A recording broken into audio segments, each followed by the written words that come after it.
Good morning, Midtown Church. I am honored to be able to share the word of the Lord with you today. And it's just a privilege, and I know that we're not physically in the same spot, but my hearts are with you all. And I just hope that this is a message that might be encouraging and edifying to you. I know it certainly has been to me.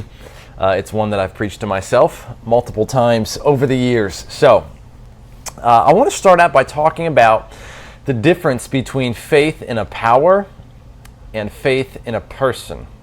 Okay? Faith in a power and faith in a person. Let's talk about faith in a power first of all. Faith in a power is faith based on something that has been accomplished in the past. Let me give you a really silly example. I like this Mexican restaurant called Rocco's Tacos, okay? They probably called it that because what else rhymes with tacos? I don't know. Rocco's Tacos. And I have faith that when I go to Rocco's Tacos, there's going to be some really tasty tacos there. Now, why do I have faith in that? Because I've been there before. I've eaten some of those tacos, and they're really tasty. So I've got faith in their past performance. I know they have the power to produce a similar result as they produced already in the past. I've seen that power demonstrated. I have faith in it. This is a typical kind of faith that we extend to all kinds of people or businesses, right? Places that we go, we've experienced good things, and on the basis of that past performance, we now have faith in their future performance. It's faith based on a power, on a performance, on something that they've done already. And we believe they're going to continue to do that. Now I want to talk about faith in a person and how faith in a person is different. So let me give you an example here. Let's go back to Rocco's Tacos. I have faith that Rocco's Tacos can make really good tacos. But when I need to get my taxes done, I don't have faith that if I bring my taxes to Rocco's Tacos, that they're going to get my taxes done. I don't, right? That would be silly, of course. But why not? Well, they've never done my taxes for me. I have faith in what I've seen them accomplish and what I've seen them do and the power I've seen them demonstrate, but I don't have faith beyond what I've already witnessed for things that they haven't done. This is where faith in a person comes into play, because when you have faith in a person, not just a power, you trust that that person, who they are, represents what they can do, and any promises that they make, you're going to have faith in those, even if you haven't seen them come to fruition. I'll give you an example. My dad is a trustworthy person. And if my dad tells me, hey, Sam, you should go watch this movie, it's a good movie, and I go watch that movie based off of faith that he recommended it to me, I'm going to have full belief that it's a good movie. Now, has my dad ever recommended that particular movie to me before? Have we developed that relationship? No, but I know I trust my dad, and if he says that, I'm going to go for it because I trust who he is. Let me give you another example. Let's say I've never gone skydiving before. And my wife, who I trust, says, hey, you're going to love skydiving. Well, you know what? I might give it. Now, of course, she could be playing around with me, right? And just trying to pull me out. But if she's actually trying to tell me, no, I really believe you're going to love skydiving. Well, I'm going to believe that because even though I have no frame of reference, I've never gone skydiving before. She's never told me to go skydiving, but I trust who she is, and I trust that she knows me. I have trust in her person, not in what she's done, but who she is. You see the difference? I have faith not in what she's accomplished, but in who she is. And so when she directs me to something or tells me something, or anybody who I trust for who they are tells me something, I trust them as a person. You see, trust in a person is much more powerful than trust in a power. You're not relying on past performance. You can have faith in future promises. You trust who, not what. That's what I want to talk about today. And I want to look at a passage where a person is prompted, lots of P's today, all right? Where a person is prompted to put his faith in a person, and that person is Jesus. And so the title of my sermon today is this: power or person? And let's already ask ourselves that question. Do we trust Jesus as a power based on what he's done, what we know he can do because he's already demonstrated it? Or do we have the massive amount of faith it takes to trust him as a person? And when he tells us things, or when he leads us into areas that we've never been before, when he makes us promises that we've never had to wonder if he would keep or not, do we trust him fully, even in that new territory, even in that scary arena, because we trust who he is, not just what we've seen him do in the past? All right, that's the question for us today. So, My main point is this: trust Jesus as a person, not a power. Trust Jesus as a person, not a power. Let's jump into the text here. I'm going to read the whole text, all right, give you the full context, and then we'll go back through and walk through it verse by verse. This is in John chapter 4, starting in verse, let's see here, 46. Verse 46, let's read this. So he, that's Jesus, came again to Cana in Galilee, where he made the water wine. And at Capernaum there was an official whose son was ill. When this man heard that Jesus had come from Judea to Galilee, well, he went to him and asked him to come down and heal his son, for he was at the point of death. So Jesus said to him, unless you see signs and wonders, you will not believe. The official said to him, Sir, come down before my child dies. Jesus said to him, Go, your son will live. The man believed the word that Jesus spoke to him and went on his way. And as he was going down, his servants met him and told him that his son was recovering. So he asked them the hour when he began to get better. And they said to him, Yesterday at the 7th hour, the fever left him. And the father knew that that was the hour when Jesus had said to him, Your son will live. And he himself believed, in all his household. This was now the second sign that Jesus did when he had come from Judea to Galilee. So I want to show you the first thing here. My first point is this, and it's just more of a point of walking through the text. This is really a sermon where we're going to just walk through the text together and let the text speak for itself. But I want us to see that the royal official trusted Jesus' power. Now, I know we've already said that we want to trust a person over a power, but let's not, negate the fact that trusting a power is a good thing. I mean, that's not a bad thing. That's requisite if we're to trust a person. That has to come. That's part of it. And so he trusts Jesus' power. I mean, look at verse 46 here. Verse 46 says, he came again to Cana in Galilee, where he had made water wine, and there was an official whose son was ill. Now, why do you think the author goes out of his way to say, hey, this is where Jesus had made water wine? Because he wants us to remember Jesus had performed a past miracle in this location. And so based on that past performance here, there should be an expectation that if Jesus is in the same spot where he did this miracle, well, I guess he can do another miracle. Right? You see what I'm saying? So there's this past performance, a past power that's been demonstrated. That is the foundation for faith in that power in the present. And so we trust that Jesus can perform this miracle in the present because he knows, hey, Jesus did a miracle already here. All right, it can totally happen again. So he goes to Jesus. Let me pull up verse 47 here. And he says, hey, come down and heal my son, for he's at the point of death. Now, I want you to notice here that the official, of course, is not from this location. He's not from Cana, right? It says here in verse 46, at Capernaum. So he's from a different location. Now, Capernaum is, that's about a day or so of travel if you're going to walk. So it's a decent amount of distance. So this really does show some actual faith on behalf of the official. He walks all the way over there. And when he gets there, he tells Jesus, my son's at the point of death. What does that mean when he left? Well, it must have meant the son was already at the point of death. Or pretty close to it. So, at this point he arrives.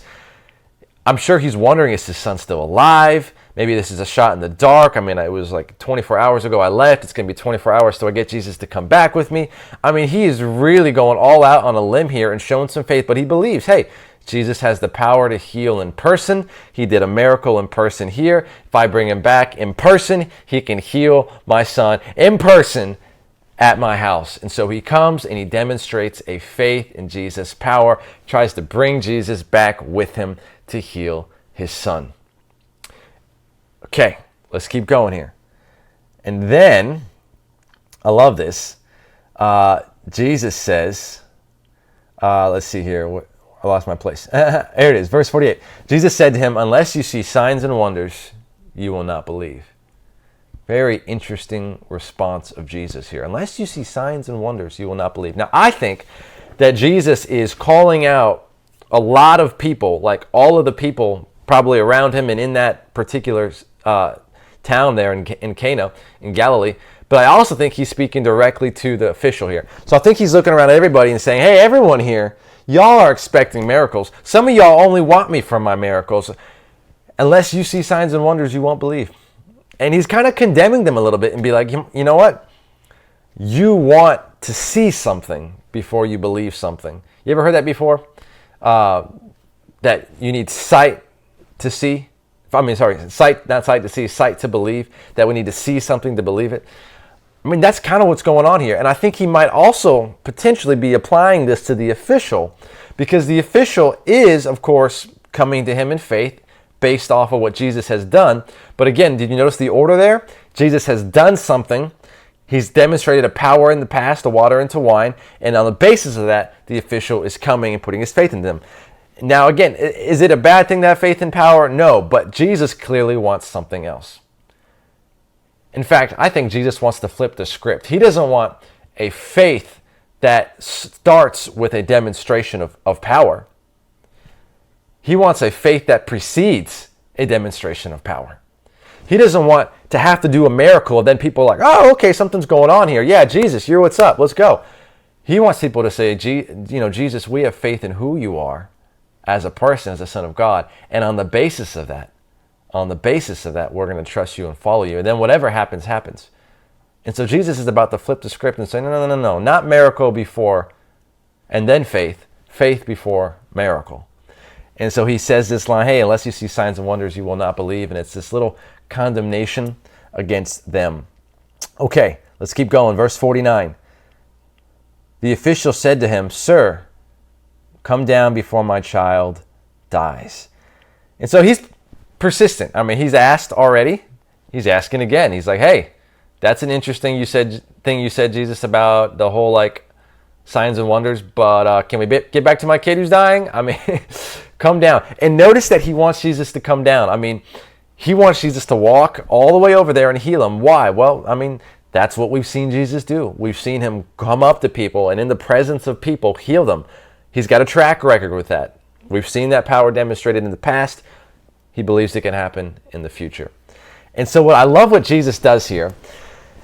Jesus pushes the official to trust him in a different way. He pushes him to demonstrate faith in a more bold manner. He pushes the official to trust Jesus as a person, not just as a power. And here's how he does it. He forces the official, I'm going to read it here in verse 50, forces the official to trust Jesus is good for a long distance miracle. Watch this. He says, go, your son will live. That's all he tells him, by the way. He doesn't explain anything. He just says, go, your son will live. And then the most incredible thing happens. The man believed the word that Jesus spoke to him and went on his way. Would you? No explanation. You've walked a day to get here. Jesus says, go. He's going to live. That's all he gives you. You're going to have to walk a whole day back to see if he's actually alive or not. And if he's not, walk a whole day back to Jesus and complain, hey, it didn't work. I mean, it takes some serious faith at this point for him to go. I mean, long distance miracles. I mean, let's just think of it like this. I know God can do anything, all right? Any miracle is within his wheelhouse. I'm not saying that. That's not true. But I mean, I just kind of feel like a long distance miracle, there's just certain miracles you look at and you think that must be a tough one. I mean, not for God, but I mean that's a heck of a doozy. I mean, it's like making bread out of bread, feeding the 5,000. That's pretty cool. Parting the Red Sea, I just look at that and think, wow, that is quite the miracle. That's kind of what comes to my mind when I think of a long distance miracle. I mean, it's one thing for Jesus to be there and healing people in person, but when he says, hey, I'm going to heal them from miles away, I mean, that's a huge deal. What power he has. Distance can't stop him. Time can't stop him. He's not contained by those things. And so he pushes the official to trust him in a realm that no one has seen Jesus operate yet, as far as we know at least, a long distance miracle. There's no frame of reference for this. There's no past performance of this. There's no power he can trust in if he's going to believe. It must be in the person of Jesus. By the way, I mean, we need to be thinking about this as well. Do we trust Jesus in the realm of where we have seen him operate and what we've seen God do? Or would we have the faith to trust Jesus with something we've never had to trust him with before? You know that faith gets built like that. You're out of work. You trust Jesus, you trust God to provide. It's really tough. He provides. Okay, great. You're out of work again a couple years later. You trust him, but maybe the trust is a little bit easier because you've seen him provide. See what I'm saying? Maybe you're out of work again a third time. You trust him. Maybe the trust is a little bit easier even then. You know, I've talked to Christians who have followed God all their life. When crazy stuff happens in their life, one consistent thing I see is just this peace and this trust. Like they know they've seen God come through time and time again. They've seen him perform. But what happens, church, when we're faced with a situation we've never been faced before, where we've got no prior scenario to compare it to? Will we trust Jesus as a person, that his promise is good, even when there's no past thing to compare it to? That's the position the official is in. Long distance miracle. Really, Jesus? We haven't seen that happen yet. Do I trust you or do I not? Well, he does. He believes the word that Jesus spoke. Now, I don't think he's saved. I mean, in a sense, I don't know if he's committed his life to Jesus yet. That actually happens a bit further down. But he believes the word. And that's a good step. All right? To get to the point where you believe in the person, it's a good step to believe in the promise of the person. And so we've actually seen a movement here. First, he believed in the power of Jesus. Good. Now he's believing in the promise of Jesus. Good. And now we're going to get to the person of Jesus. All right, let's keep going here. That was verse 50. Let's go to verse 51 here. And as he was going down, his servants met him and told him that his son was recovering. Wow. So he asked them the hour when he began to get better, and they said to him, yesterday at the 7th hour the fever left him. The father knew that was the hour when Jesus had said to him, your son will live. And so now we get this validation of the official's faith. His faith is validated. He doesn't know. I mean, he's trusting. He's trusting here in the promise of Jesus. Goes down, sees that at the exact moment Jesus had spoken it, that is when the miracle happened, and now his faith is validated. Notice the reversal here. Some of us want a miracle, and then we believe. In this case, he had faith, and then the miracle came. Jesus wants a faith in who he is, not in what he's done. We want faith in what he's done, of course. But if that is all that our faith is wrapped up in, we're missing the point, because don't want to just trust an event, a past performance. We want to trust a person. Our faith has to go beyond what we've seen and into the realm of the unknown. But we know who is in charge of our lives, who is in charge of the unknown. And so our faith is solid. Do we have faith to trust God in scenarios we've never faced before? If we don't, we trust him as a power. If we do, we trust him as a person. The son was healed at the moment that Jesus said. The validation came after the faith.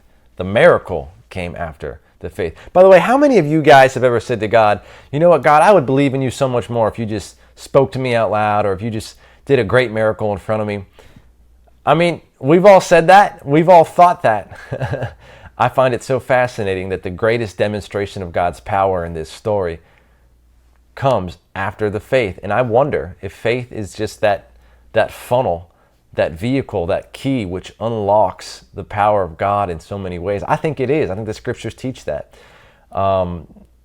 It's when you believe in God and you don't need a miracle to believe. I think that's when God's going to work through your faith the most and do miraculous things.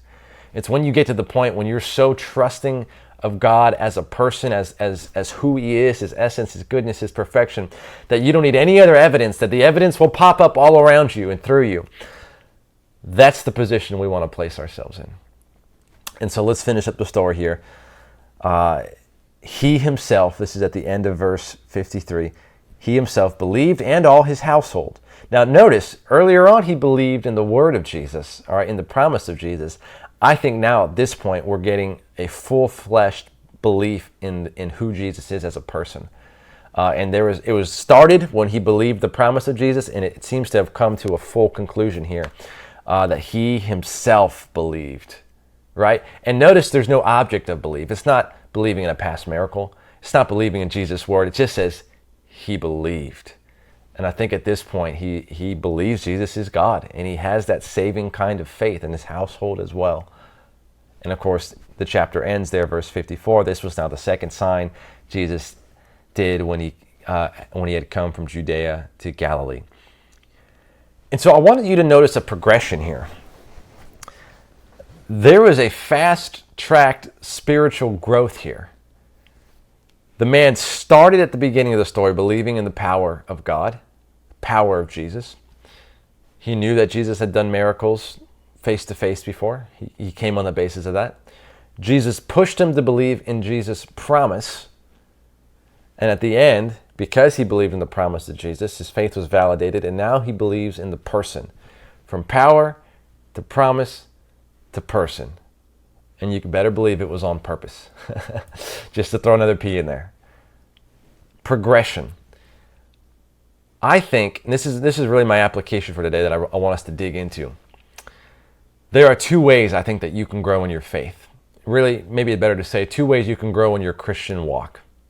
You can grow slow or you can grow fast. Now, of course, you might be thinking, okay, well, yeah, slow, fast, that makes sense. But, how do we determine how fast we grow? Well, I think there's actually something we can do. There's power in our hands to fast track our spiritual growth. But it's up to us. If we are simply going to trust Jesus as a power in what he's done in the past, what we've seen him do in our lives, if that is where we're going to put most of our faith, we'll grow. But it's going to take a while because we're limited to what has already been done. We're not going to step out and exercise our faith in new realms and exercise our faith based on promises of Scripture that we've never seen come true, but we believe them because we're playing it safe and trusting God only in the realm of things we've seen him do before. We'll grow, but we'll grow slow. However, if we want to fast track our spiritual growth, kind of like what happened here, if we want to fast track our spiritual growth, then we should practice having faith in God as a person. And if we trust him as a person, then everything he says is as good as if it has already come true. Everything he has said, we can trust fully. And so, if he says, look, I'll be with you to the end of the ages, that's a promise we haven't yet experienced. He's been with us so far, but we can claim it as true. If he says, I'll give you peace in all these scenarios in your life, just come and ask, we can claim that as true. If he says, when you seek, you will find, we can claim that as true. If we're in a scenario, a difficulty that we've never been in before, and we feel lost and scared, but we know he's going to be with us through it because we believe who he is as a person, that he's never going to leave and forsake us, we can claim that as true. You see, we can start trusting every single thing, claiming every single promise of Scripture personally in the exact moment that we're in. We don't have to wait until Jesus demonstrates some faithfulness in those particular areas because we trust who he is. We trust him as a person. And it will fast track our spiritual growth, just like it did for the official when he trusted him as a person. Maybe the official eventually would have come to faith in Jesus. I don't know. Probably would have taken some more time, but he comes to faith in him right now because he trusts the promise of Jesus. He sees that it's true, and then he puts his full faith in the person of Jesus. And so I want to ask us, and ask you and ask me, do you trust Jesus as a power? Do you trust him as a person? Do you trust him only in the realm of what you've seen him do, in that small circle, probably? Or do you trust him with all the things you haven't seen him do? But you know he's made promises. You know he said he's going to be with you. If we could only trust in those new scenarios, in those new areas, then we are leaning in and trusting him as a person. That's not easy, but think about it. Is God trustworthy? Does he need to prove himself moment by moment? Or do we trust that whether we think he's proving himself or not, whether we think he's showing up or not, do we trust him as a person enough to say it doesn't matter? The miracles will come when they come. The evidence will come when it comes. But I'm not going to wait for the miracle to bring faith. I'm going to start with faith and believe that in time the Lord will validate it, just as he did for the official here. And so that is really my encouragement. We might call it this, a leap of faith. A leap of faith. I think that is what fast tracks our spiritual growth. These leaps of faith. When it makes no sense, we just have faith and trust and belief in Jesus anyway. When everyone says that's crazy, when we don't understand it, we leap in our faith and trust. And every time we leap, we land safely in God's hands, exactly where he wants us to be. If we want to fast track our spiritual growth, we need to trust God. We need to trust Jesus, not as a power in terms of what he's done, but as a person in terms of any of his promises and whatever he says he will do, knowing that he's going to time and time again prove himself. But we don't need the proof. That'll come when it comes. But we know he's good for it. Church, that's my message I wanted to share with you guys today. I hope that's helpful. Let me just pray for us real quick, and then we'll end with some worship here, I think. Lord, I thank you so much for this passage. Thank you for the challenge to trust you as a person, not just a power. I pray that we would take that challenge to heart. And I ask that if there are areas in our lives that we are being challenged afresh, that are new, that are unknown, that we would take that leap of faith and fully plunge in with faith to you, knowing that you are a person who's trustworthy. You're not just a power. You're not just a strength. You're a being who's proven himself to be worthy of our faith, and so we put it forward. I pray this in Jesus' name.